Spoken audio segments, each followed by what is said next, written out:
Suñu Presse à la présentation, Mam Anta Diamé. Bonjour, les victoires de l'équipe nationale de football en Coupe d'Afrique des Nations sont le sujet le plus en vue dans les quotidiens de ce mercredi. Les Lions du Sénégal, champions d'Afrique en titre, ont battu le Sili national de la Guinée par 2-0 pour la troisième journée du groupe C de la 34e édition de la CAN. Ils se sont qualifiés en huitième de finale après avoir gagné tout le match contre la Gambie 3-0, le Cameroun 3-1 et la Guinée 2-0. Comme ils le font depuis le début de la CAN, les Lions du Sénégal ont encore une fois fait preuve de réalisme et d'assurance en battant la Guinée, comme montre le journal Stade. On peut dire que la copie rendue a été propre, comme les précédentes, note le journal Le Record. L'Observateur affirme que c'était une rencontre aux allures d'une finale. Le match Sénégal-Guinée a tenu toutes ses promesses, lit-on dans le même journal. Les journaux se sont intéressés aux héros du jour, les auteurs du but de la rencontre, Abdoulaye Seck et Iliman Ndiaye. Je suis un joueur patient et fais confiance aux coachs et aux autres joueurs. Lors de la dernière CAN, je n'avais joué aucune minute. Cette fois-ci, j'ai réussi à jouer et à marquer, écrit Vox Populi en citant Abdoulaye Seck. La patience récompensée, titre le journal à son sujet. L'As décrit Seck comme la nouvelle carte maîtresse du coach Aliou Cissé. Des Lions sans teranga, nous dit le journal Vox Populi.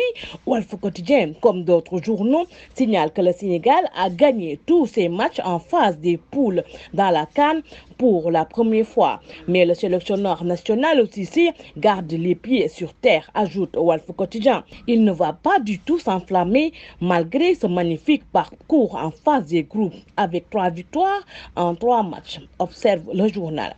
Cette CAN est très compliquée. Il faut être humble parce que tout peut arriver. Note Libération en citant le coach Aliou Cissé.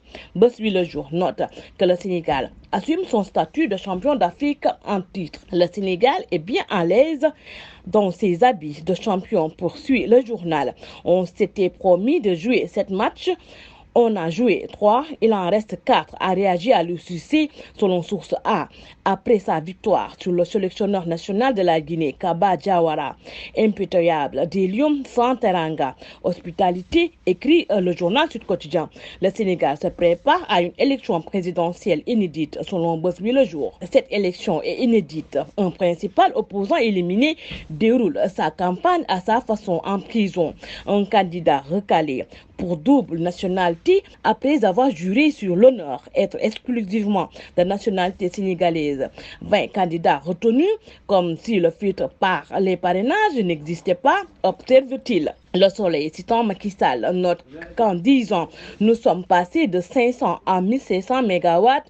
Le chef de l'État parlait de son bilan mardi à Diamniadio.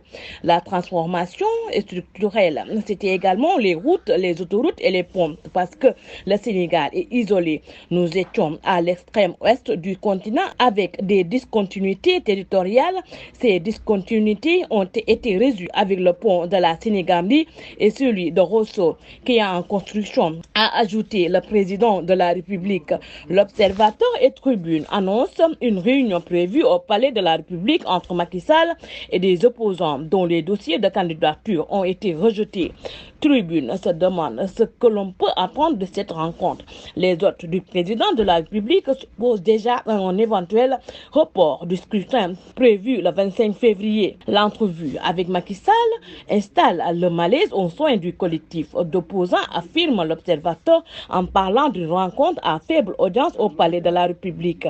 L'ancienne première ministre Aminata Touré ne veut pas y participer, selon le journal Enquête. Bonne lecture et bonne journée. Suñu Presse vous a été offert par l'Agence sénégalaise de la reforestation et de la Grande Muraille Verte.